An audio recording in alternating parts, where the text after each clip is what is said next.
Daí pessoal que segue a gente aqui no Van Filosofia. No último vídeo a gente discutiu o que vai ser do ensino presencial.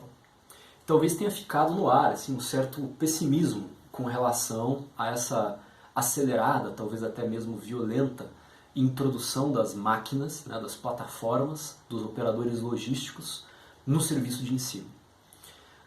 E no vídeo de hoje eu queria explicar, em primeiro lugar, a fonte desse pessimismo, né? Por que uma boa parte da tradição à esquerda encara isso de maneira negativa, e também como, dentro dessa própria tradição, a gente poderia encontrar algumas linhas de ruptura, né? Algumas falhas nessa interpretação meramente pessimista, que vai, na verdade, representar essa revolução técnica como um campo de batalha, né? Como um campo de antagonismos a ser desenvolvido nos seus próprios termos. E para isso, eu vou me utilizar da mesma tradição que a gente usou no último vídeo, né? Vou tentar ler um pouco a contrapelo o próprio Marx a partir de alguns outros textos que não exatamente o Capital. Mas vamos tentar explicar em primeiro lugar esse pessimismo, né? Da onde vem esse pessimismo? Qual a fonte dele?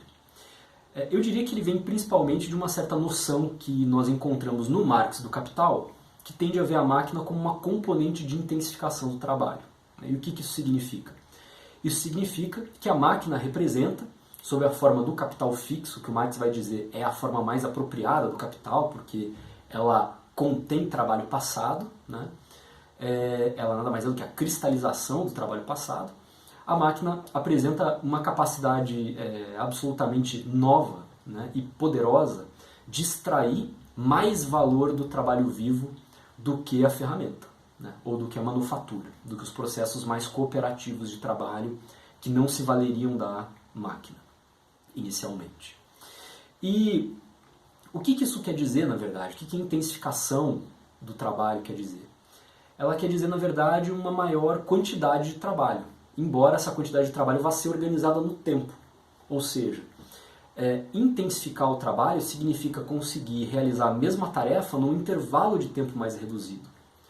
O que para o Marx significa você está fazendo o mesmo em menos tempo, ou seja, você está fazendo mais, né? A intensificação significa isso. Por outro lado, existe também uma componente, né, na revolução técnica que objetiva os sujeitos, que objetiva os trabalhadores, né, que faz com que os trabalhadores passem de sujeitos do processo produtivo, né, naquele agenciamento clássico, né, mão-ferramenta, a objetos, né, a órgãos parciais, e diz o Marx, conscientes, de um órgão maior, que é a própria máquina. Então, nós trabalhadores somos soldados, né, ao maquinário como órgãos da máquina. Não são as máquinas que são ferramentas ou extensões do nosso corpo, né?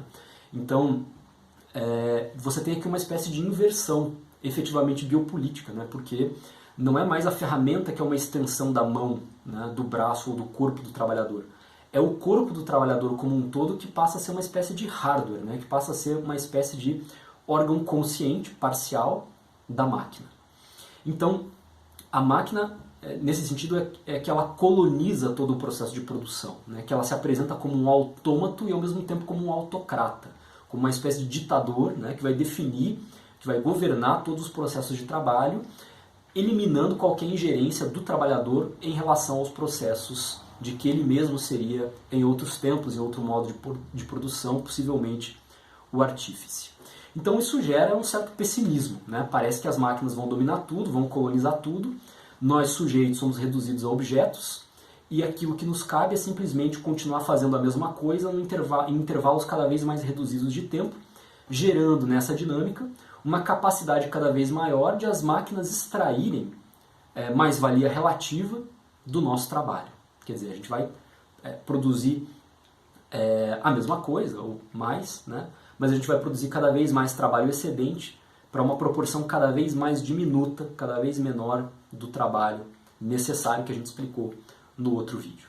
Mas existe um outro Marx, né? Existe o Marx dos Grundrisse, o Marx de mais ou menos uns 10 anos antes do Capital.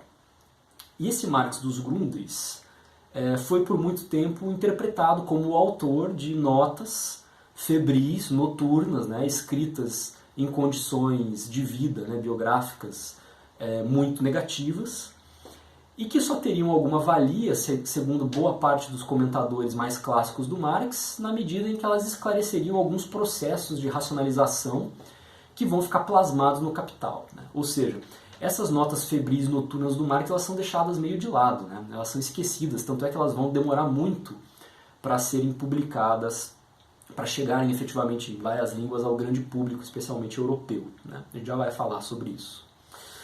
E o Negri, né, de Marx, além de Marx, Ciência da Crise e da Subversão, vai tratar disso no primeiro capítulo desse livro. E vai dizer fundamentalmente que a gente não deveria enxergar os Grundrisse simplesmente como um conjunto de notas febris, noturnas e preparatórias do Capital, né? Mas sim tentar encontrar ali algumas outras intuições que parecem superar em muito aquilo que o Marx efetivamente pôde produzir no Capital. E é um pouco nesse sentido que a gente vai tentar fazer a leitura de alguns pontos importantes dessa obra hoje, né? Então, entre 1857 e 1858, o Marx escreve os Grundrisse, são efetivamente textos preparatórios para o Capital, mas, vamos seguir aqui a intuição do Negri, né? Essas notas parecem conter algumas linhas de fuga que vão além daquilo que está cristalizado lá no Capital. E nota que os Grundrisse vão ter um destino bibliográfico bastante interessante, né? Eles só vão ser publicados no século XX.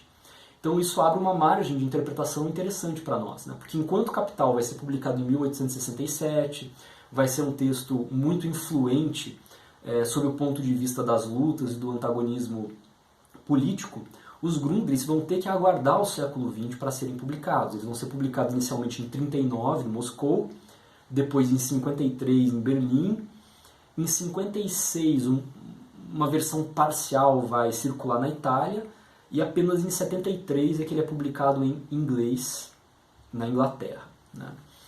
E ele vai influenciar, enfim, alguns operaístas italianos, né, importantes, especialmente aqueles que vão ser leitores dos Quaderni Rossi, e o fragmento sobre as máquinas, que é a parte que nos interessa hoje, vai estar publicado a partir de 64 nesses cadernos vermelhos, né, fruto da organização do Panzieri.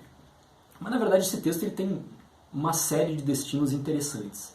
Um deles, por exemplo, é ser citado aqui no Homem Unidimensional, né, do Marcuse, a partir de 64, é ser citado também, né, e ter uma certa relevância no Anti-Édipo de Deleuze e Guattari, de 72, depois de ser recuperado com maior fôlego num curso que o Negri dá e que acaba virando esse livro, né, o Marx, além de Marx, e mais tarde vai influenciar os próprios pós-operaístas, como por exemplo Paulo Virno, né?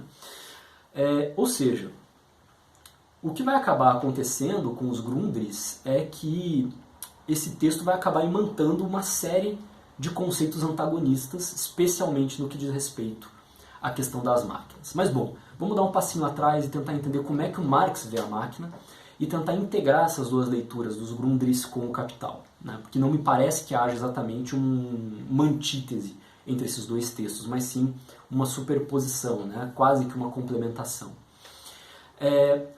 Nesse texto dos Grundrisse, nesses textos, né, que são várias notas, o Marx vê a máquina a partir de uma certa influência de um cientista chamado Charles Babbage, exatamente contra a visão do Proudhon, né? Porque o Proudhon encarava a máquina como uma espécie de antítese do trabalho. E o Babbage encarava a máquina como uma síntese da divisão do trabalho. Ou seja, olha a visão como é diferente, né? Para o Babbage e, portanto, para o Marx, a tecnologia ela não vai determinar a divisão do trabalho. Pelo contrário, ela vai ser determinada pela divisão do trabalho que já está em curso num determinado modo de produção. Então, quando você olha para as máquinas industriais, você vê que elas nada mais são do que a adaptação do modo de produção das manufaturas, das próprias ferramentas das manufaturas, e, portanto, as máquinas eram recortadas, né, sobre o próprio recorte da divisão do trabalho que existia naquele momento. Então, elas funcionam a partir de um certo mimetismo, né, uma certa imitação da divisão do trabalho que existe, ou, se vocês preferirem uma palavra mais sofisticada, de uma certa homologia, né, uma certa imagem simétrica. E basta a gente pensar nas próprias plataformas de educação para ter essa visão, né? O Google Meet, o Zoom, etc., o que eles fazem? Fundamentalmente, eles copiam, só que numa plataforma virtual, né, as condições transcendentais dos encontros face a face. Então, o que eu preciso? Eu preciso da sincronia, né? Eu preciso de um mesmo espaço, não preciso de um mesmo espaço, mas eu preciso de um mesmo tempo, e eu preciso da plataforma como o espaço virtual em que esse encontro de temporalidades vai se dar, né? Então eu preciso de uma imagem, eu preciso de um suporte visual, eu preciso de um suporte vocal e assim por diante. Ora, o que é isso senão a mímese, senão a cópia e o transplante de todas as condições transcendentais do encontro face a face para uma plataforma virtual, né? Então é um pouco disso que o Marx está falando aqui. Isso significa que o processo de trabalho como um todo vai ser apropriado, vai ser incorporado pelo próprio capital fixo. Então, a máquina deixa de ser aquilo que a ferramenta foi para a mão do trabalhador, do artesão, né? Um mero meio de trabalho. O agenciamento mão-ferramenta vai ser substituído, né, por um agenciamento máquina-corpo. Porque a máquina vai incorporar a virtuosidade do trabalho, porque afinal, se a máquina está produzindo, né, não existem mais grandes diferenças, existe uma certa homogeneização do processo de produção, então os produtos vão ser todos semelhantes, né, vão ser todos assemelhados. Não existe mais aquele produto que é produzido com extrema virtuosidade, sei lá, por um artesão especial, muito bom, né, que tem um talento muito grande, e aquele produto mais mediano, talvez mais medíocre, feito por um artesão com competências também igualmente medíocres. Fica tudo meio que planificado, né? Fica tudo meio que homogeneizado. Mas além de incorporar a virtuosidade do trabalho, alienando a virtuosidade do próprio trabalhador, a máquina também incorpora a ciência, né? E a partir disso, dessa adjunção, né, dessa soma de virtuosidade do trabalho com ciência, é que ela passa a regular e automatizar os próprios processos do trabalho. Como resultado, a gente tem uma força de trabalho decrescente, né, que vai ser levada a um mínimo. Quer dizer, as máquinas elas vão operar, claro que sobre o trabalho vivo, mas exigindo um mínimo de trabalho vivo. E esse mínimo, diz o Marx, é sempre decrescente. Isso vai gerar uma espécie de ideologia, né, de que nós devemos tudo à máquina, né, de que a máquina é a fonte da produção. Porque, afinal, o trabalho humano individual ele é infinitamente menor do que o trabalho que a máquina pode realizar. Isso vai gerar aquilo que os Deleuze-Guattari vão chamar efetivamente de ideologia do capital, né? A ideia de que a produção ela é derivada do capital e não do trabalho, né? O que é, na verdade, uma visão um pouco enganosa, segundo esses autores, da realidade. Então a máquina, vista do ponto de vista do capital, vai se mostrar como a forma apropriada do capital. Por outro lado, Marx reconhece que o capital não para de inovar, né? Ele não para nas máquinas. Ele tem uma potencialidade plástica muito grande, ele modula forças, ele modula as formas existentes e sempre vai se desfazer delas na medida em que ele encontre novas formas mais apropriadas. Então Marx vai dizer, o capital não vai parar nas máquinas, né? Esqueça, e realmente, se a gente olha do Marx para cá, né, dos Grundrisse para cá, de meados do século XIX para o início do século XXI, o que a gente está vendo é que as máquinas se tornam efetivamente outra coisa, né? Elas vão ser enredadas nos processos da telemática, elas vão ser enredadas nos processos de rede, elas vão ganhar outros tipos de automação, né, ou de automatização que vão se dar pelos algoritmos. O próprio governo das máquinas é muito mais um governo de virtualidades do que um governo de processos produtivos de bens materiais, né, como tais. Inclusive, vai existir uma espécie de redobra, né, desses processos telemáticos no próprio processo industrial, né? Aquilo que hoje se chama de indústria 4.0 é basicamente essa possibilidade de automação dos processos de produção industrial por meio de tecnologias digitais de organização do trabalho ou da produção, se vocês preferirem, industrial. Mas bom, então o Marx vai ver a máquina como um resultado de uma objetivação da ciência somada à incorporação da divisão do trabalho já existente no capital fixo. Então a máquina vai ser uma junção, vai ser um somatório, né, de forças da ciência que vão estar presentes no intelecto geral, de forças da natureza que vão alimentar, né, com recursos o próprio funcionamento dessa máquina, do saber social, ou seja, de um saber que é estipulado por relações intersubjetivas, né, especialmente de natureza coletiva, e também pela própria cooperação.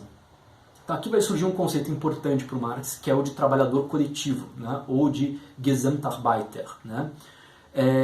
Porque basta você ver que a ciência ela não é o produto da inovação de indivíduos. Né? Eventualmente as inovações elas acontecem em função de uma certa individualidade excepcional. Mas para que essa individualidade excepcional venha a ser, né, para que ela possa propor a inovação como tal, essa individualidade tem que ser formada por correntes mais coletivas, né, de saber, de poder, ou seja, ela tem que entrar em contato com uma série de outros elementos que vão ser dados socialmente para que alguma inovação, assim dita, né, disruptiva, possa surgir. Então não existe, pelo menos não na visão do Marx, essa coisa de como a gente poderia dizer, de um inventor, né, que vem do nada, certo? Que inventa do nada. Sempre existe uma espécie de campo social em que uma invenção pode frutificar. Né? Então, a invenção é sempre fruto, de alguma maneira, do trabalho coletivo. Né? Por um lado, porque ela copia a divisão social do trabalho, né? Ela mimetiza, ela é um processo homólogo da divisão social do trabalho, e por outro, porque as invenções disruptivas se apoiam efetivamente no trabalho coletivo, do saber, da ciência, que não podem ser determinados unicamente por um indivíduo excepcional. Né? Esse indivíduo pode ser excepcional, mas, digamos assim, ele está sempre, na expressão newtoniana, ele está sempre sobre o ombro de gigantes, né? E é por isso que ele pode se elevar à condição da invenção. Como é que a gente encontra, então, uma linha de fuga nisso? Em primeiro lugar, voltemos a Marx. Né? O Marx do Capital mesmo vai dizer que não é exatamente contra a máquina que o trabalho se revolta. Né? O trabalho e o trabalhador se revoltam contra o emprego propriamente capitalista da máquina, ou seja, contra a forma social e econômica propriamente capitalista de que a máquina está imantada, a maneira como ela é posta a funcionar. Né? É contra esta forma social, que é o próprio capitalismo, que o trabalhador se subleva. E voltando ao autor que eu acabei não citando aqui, mas ele está bem presente em algumas dessas explicações, que é o Matteo Pasquinelli. Né?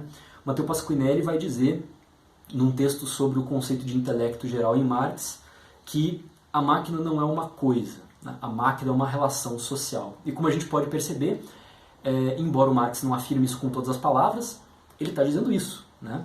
Porque se a máquina é o resultado da ciência, do saber, de um saber de caráter social, da própria divisão do trabalho, e ela é também o resultado de forças naturais, da cooperação, bom, tudo isso, né, é trabalhado no nível de um agenciamento entre elementos heterogêneos, que a gente pode chamar de um agenciamento de caráter social, né, um agenciamento de caráter relacional, se vocês quiserem. Então, Pasquinelli vai insistir muito nesse ponto. Né? A máquina não é uma coisa, a máquina é uma relação social. E essa relação social vai ser, de alguma maneira, configurada pela relação social propriamente capitalista. Então é assim que a máquina é posta a servir ao capitalismo. E esse é o ponto em que o Marx, o próprio Pasquinelli reconhece isso, não vai muito além, não vai muito adiante. Né? E o Pasquinelli vai reconhecer que a própria... O trabalho vivo efetivamente é produtivo. Né? Não é possível você pensar a produtividade do trabalho morto incorporado no capital fixo sem o trabalho vivo.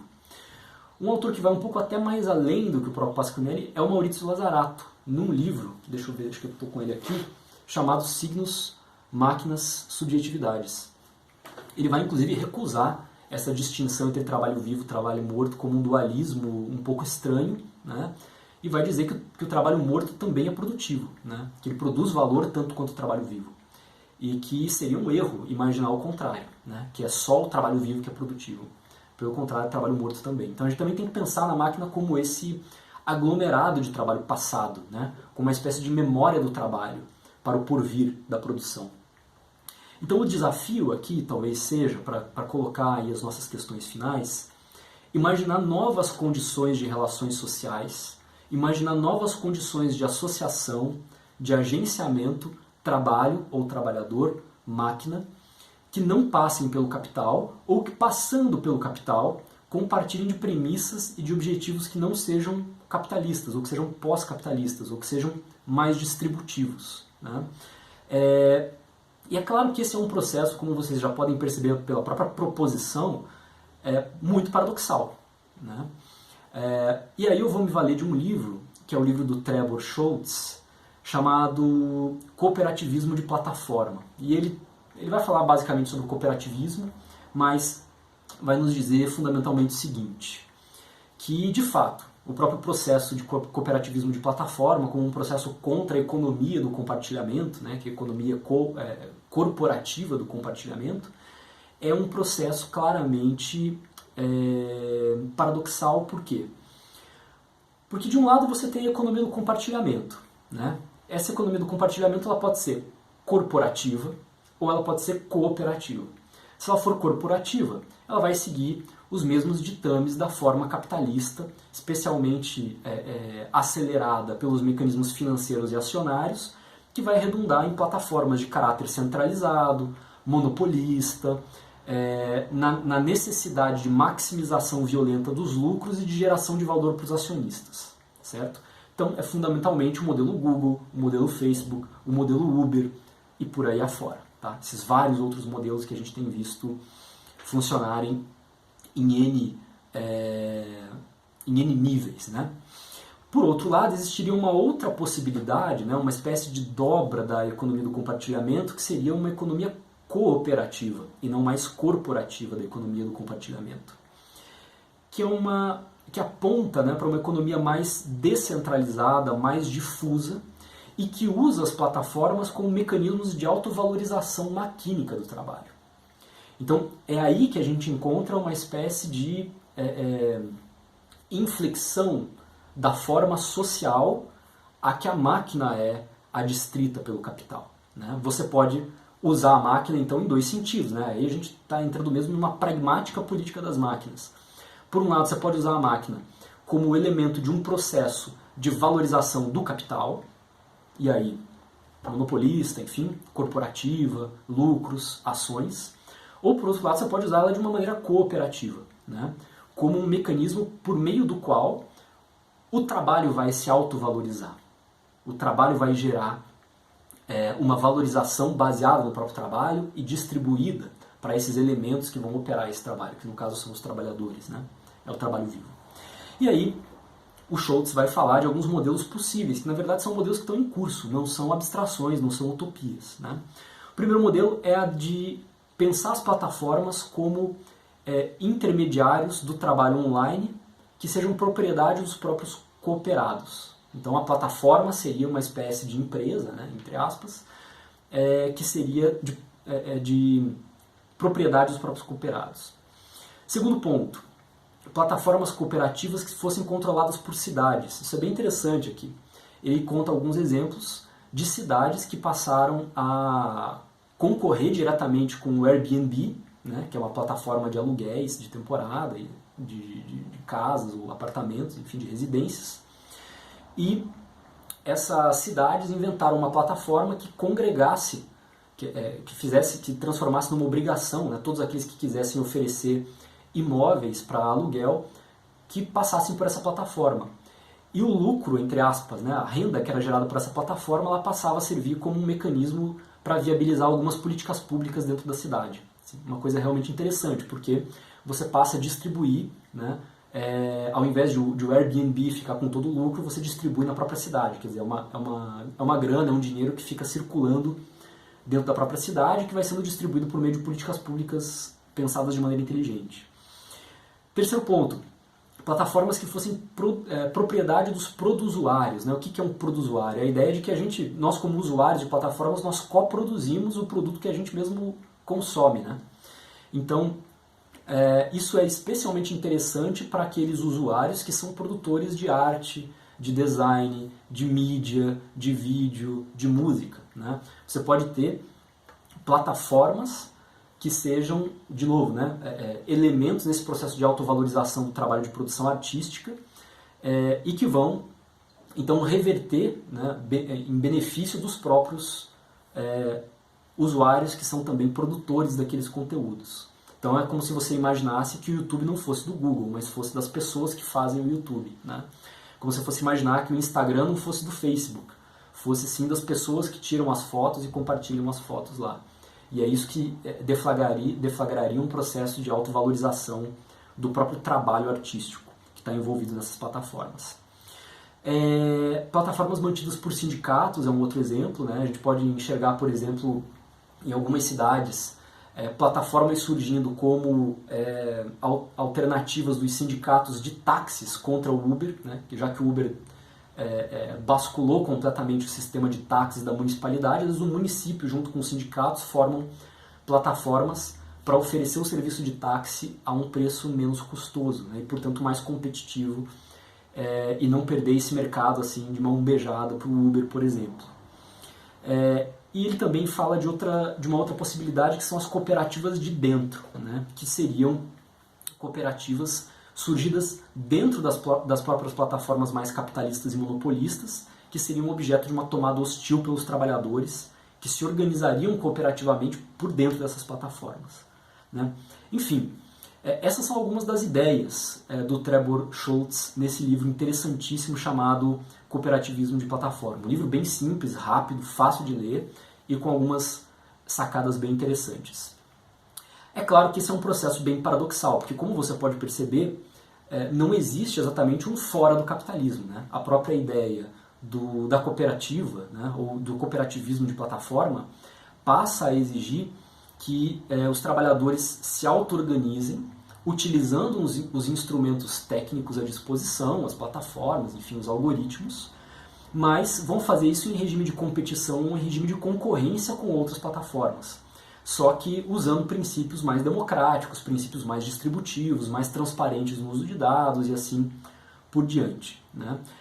Isso também pode levar a um certo paradoxo, como a gente vinha dizendo, porque justamente por estar enganchado nesse processo de competição, nesse processo de concorrência, isso pode levar as cooperativas a serem plataformas de autoexploração dos trabalhadores, né, de trabalhadores que se autoexploram. Mas, de alguma maneira, me parece uma alternativa ainda menos pior, né, do que simplesmente ceder as plataformas sem maiores consequências, né, sem maiores repercussões reflexivas. Isso está colocado em jogo também pelo próprio break dos apps, né, pela própria greve dos trabalhadores, né, dos entregadores de aplicativos que anda em curso no Brasil, né. Em 1º de julho a gente teve uma greve bastante importante desses entregadores que coloca isso em xeque. Talvez algumas iniciativas de cooperativismo de plataforma comecem a surgir a partir daí, né. Seria realmente interessante que universidades pudessem formatar projetos de extensão, isso já acontece fora do Brasil, pudessem formatar projetos de extensão destinados a pensar, né, as relações sociotécnicas que estão implicadas nessas plataformas e, inclusive, fornecer apoio logístico mesmo, né, e operacional, tecnológico, para que esses trabalhadores pudessem se auto-organizar, por exemplo, nas dimensões de uma cidade ou nas dimensões de uma região metropolitana. Seria realmente muito interessante você pensar em plataformas de economia solidária que pudessem fazer frente às necessidades de trabalhadores que encontram um nível muito alto de desemprego e, ao mesmo tempo, só encontram como alternativa de produção de renda para si mesmos e suas famílias a sujeição maquínica, né, a sujeição às plataformas.